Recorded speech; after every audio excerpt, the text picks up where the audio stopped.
ঘরের ভেতর বসে আছে হিরণবাবু, এক বৃদ্ধ। পাশে তার স্ত্রী মিতা দেবী। মেয়েটার কথা বড় মনে পড়ছে গো গিন্নি। আমারও তো মেয়েটাকে খুব দেখতে ইচ্ছে করছে, কিন্তু ওর শ্বশুর বাড়িতে যে যাব সেই উপায়ও তো নেই। ওর শাশুড়ি মা তো আমাদের একদম পছন্দই করেন না। পছন্দ করবেনই বা কি করে বলো তো?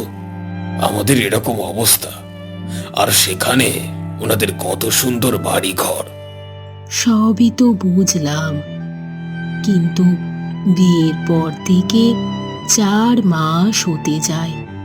এই 4 মাসের মধ্যে মেয়েটাকে একবারও চোখের দেখা দেখিনি। কি আর করা যাবে বলো?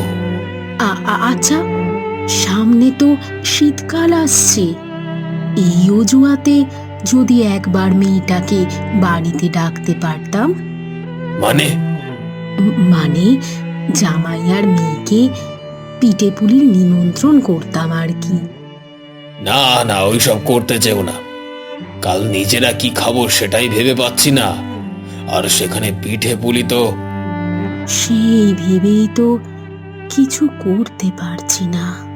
আর তাছাড়াও জামাই মনে হয় না আমার এই বাড়িতে পিঠে পুলি খেতে আসবে। খালের পাশে থাকি বলে বিয়ের সময় সবাই যা নাক ছিটকাচ্ছিল।